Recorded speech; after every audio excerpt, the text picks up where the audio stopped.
ایک دائی کا اخلاقی رویہ کیسا ہونا چاہیے؟ آپ کے اسٹوڈنٹ اکثر بدتمیز ہوتے ہیں. بالکل میرے ساتھ بہت زیادہ بدتمیزی کرتے ہیں, میں بھگت رہا ہوں. ہاں تو لیکن ہم تو برداشت کرتے ہیں.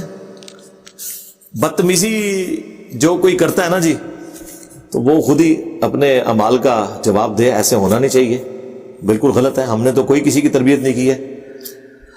مجھے یہ بتائیں کہ ہمارے کس اسٹوڈنٹ نے کسی شخص کو رفع الیدین نہ کرنے کے اوپر مسجد سے نکالا ہے, یا گالی گلوچ کی ہے, یا گستاخ رسول کا فتویٰ لگایا ہے؟ ہم تو وکٹم ہیں ابھی تک, ہم بھی اور ہمارے اسٹوڈنٹس بھی. ہاں اگر کسی نے کوئی گفتگو کرتے ہوئے کوئی روڈ لینگویج یوز کر لی ہے تو سرکار اس کے اوپر میری ویڈیو ریکارڈ ہے, یہ آپ کی تربیت کی وجہ سے ہوا ہے. سرکار جب صدیوں سے آپ نے ہمارے بزرگوں کے جینز میں یہ چیز داخل کر دی تھی کہ اختلاف کرنے کا طریقہ یہ ہے کہ اگلے بندے کو اسلام سے باہر نکالنا ہے. اب جب وہ شخص کلمہ پڑھے گا تو حضرت عمر کی طرح بار بار پہ تلوار بھی نکالے گا نا. کبھی کسی اور صحابی نے کہا تھا یا رسول اللہ اجازت ہے میں اس کا گلا کاٹ دوں؟ بخاری مسلم میں درجنوں جگہ حضرت عمر ہی تلوار نکالتے تھے, اس وجہ سے کہ ان کی نیچر وہ تھی. کیونکہ نبی علیہ السلام کے بھی وہ جانی دشمن تھے اسلام لانے سے پہلے. وہ نبی علیہ السلام کی تربیت نہیں تھی, وہ پہلے سے چل رہی تھی. اور اس سے یہ بات پتہ چلی کہ نبی کی صحبت کر کے بھی کسی خاص حد تک ہی کوئی بندہ ایڈریس ہو سکتا ہے. حضرت عمر ابو بکر نہیں بن سکے, ان کا غصہ ادھر کا ادھر ہی رہا, اور وہ اتنا ادھر رہا کہ حضور کی وفات کے موقع پہ بھی تلوار نکالی ہوئی ہے.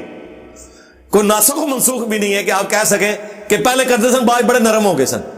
نہیں, یہ تو وفات والی حدیث بخاری میں موجود ہے, پھر اپنے دور خلافت کی جو ان کی حدیثیں ہیں وہ موجود ہیں.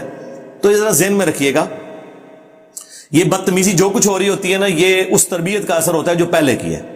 اور اگر آپ مجھے کہیں گے کہ آپ کا اثر نہیں ہوا, میرا اثر اتنا ہی ہے کہ پہلے یہ فتویٰ لگا کے آپ کو مارنے کی کوشش کرتے تھے, اب صرف علمی اختلاف کرتے ہیں. میں نے اتنا سافٹ ویئر تو ان کا اپڈیٹ کر دیا ہے, اس سے زیادہ تو کوئی نہیں کرتا. پھر بھی اگر کوئی کرتا ہے تو اللہ تعالیٰ اسے ہدایت دے. ہم نے تو کبھی کسی کی یہ نہیں کیا, اور ہو سکتا ہے وہ آپ اس کو بدتمیزی سمجھ رہے ہو, بدتمیزی نہ ہی ہو. بعض اوقات تو آپ کسی عمر سے بڑے بندے کو, اپنے عمر سے جو بڑا بندہ ہے اس کو قرآن و حدیث بھی بتائے نا, وہ کہتا ہے آپ کو بات کرنے کی تمیز نہیں ہے. یہ آخری ایک حربہ ہوتا ہے ان کے پاس, یہ بڑا طریقہ واردات ہے. آپ علماء سے کوئی بات پوچھیں نا اور کاؤنٹر کوسچن کر دیں. سرکار میں آج تک اپنی زندگی نہ ایف ایس سی نہ انجینئرنگ یونیورسٹی کوئی ٹیچر نہیں دیکھا کہ جس سے ہم نے پوری بحث کر کے کوئی مسئلہ ڈسکس کیا ہو بھرے مجمع میں, بھری کلاس میں, اور اس نے کبھی کہا ہوگا آپ کو بات کرنے کی تمیز نہیں ہے. یہ نا آپ کے اندر تو فزکس, کیمسٹری, میتھمیٹکس کے پروفیسر جتنا بھی حوصلہ نہیں ہے. علماء سے آپ تھوڑی سی بحث کریں گے, سر یہ ایسے نہیں ایسے لکھا ہوا ہے, فوراً ہی آپ کو علماء سے بات کرنے کی تمیز نہیں. اور ایک دو ڈشکرے جو ساتھ بیٹھے ہوتے ہیں وہ بھی میدان عمل میں اتر آتے ہیں حصہ ڈالنے کے لیے. پھر یہ کہتے ہیں جی دنیاوی ٹیچرز کی لوگ عزت کرتے ہیں, دینی کی نہیں کرتے. سرکار آپ لوگوں کے تو اخلاقیات ویسے ہے ہی نہیں ہے جیسے ان کے ہیں. وہ غلطی نکالنے پہ کہتے ہیں تھینک یو, اور آپ کہتے ہیں تھینک یو. زبان سے نہ بھی کہ آپ کے چیلوں کو پتا ہوتا ہے, ایسے ایسے اشارے کرتے ہیں نا, انہیں پتا ہوتا ہے. یا وہ اینڈ پہ کہتے ہیں آپ ذرا کمرے میں تشریف لے آئے. کمرے سے جانا نہ, کمرے سے کہتے نہ جانا, اوتے کرام مسلم کرن گے تہاڈا. تقریراں کر دیو مجمع وچ, سوالاں دے جواب کمریاں وچ جڑے بڑو نا. مجمع میں تقریر کی ہے, ویسے تو آپ کہتے ہیں حضرت سلمان فارسی نے حضرت عمر سے بھرے مجمع میں پوچھ لیا یہ آپ نے کہاں سے کپڑے سلوائے ہیں. سرکار آپ سے نہیں کوئی پوچھ سکتا کہ سرکار آپ تو انڈے بیچتے تھے جب اسلام آباد آئے تھے, اب آپ کی کون سا تیل کا کنواں نکلا ہے, یہ سونے کی کان دریافت ہو گئی ہے. ہاں صرف یہ ہوا ہے کہ آپ جو ہے وہ ایک سیکٹر لانچ ہونے سے بھی کافی عرصہ پہلے ایک چھوٹا سا مٹکا اور ساتھ 2-3 لوٹے لے کے اسلام آباد کے ایک سیکٹر کے کونے میں بیٹھ گئے تھے, جس میں آپ کو بتا دیا گیا تھا کہ نقشے میں مستقبل میں یہاں ایک مسجد بنے گی.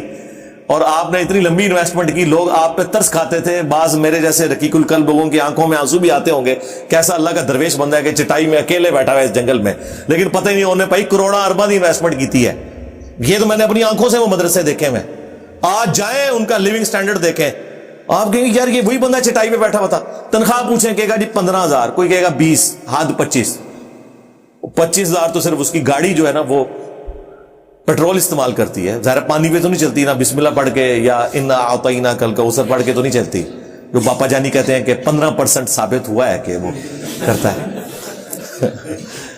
ٹھیک ہے, پرسنٹیج بھی کر لی ہے انہوں نے, اندازہ کرو یار. یار دیکھو یعنی بعد میں وزن پیدا کرنے کے لیے پوری پرسنٹیج بیان کر دی آپ سے. تو یہ انہوں نے انویسٹمنٹس کی بھی ہوتی ہیں, وہاں پہ مدرسے بنتے ہیں, اور بعد میں پہلا کام ان کا یہ ہوتا ہے کہ مسجد کمیٹی توڑواتے ہیں. جیسے مسجد کمیٹی ٹوٹ جائے تو چندہ آ جاتا ہے مولوی کے قبضے میں. اب چندہ مسجد کا یا مدرسے کا یا اس کی تنخواہ ہے وہ دین پہ ہی لگ رہی ہے. کیوں کہتے ہیں علماء دین کی جو خدمت ہے وہ بھی تو دین پہ بھی لگنا ہے نا. تو وہ اپنی جو خدمت کروا رہے ہوتے ہیں نا وہ دین پہ ہی خرچ کر رہے ہوتے ہیں. ہیلے انہوں نے پورے کیے ہوئے.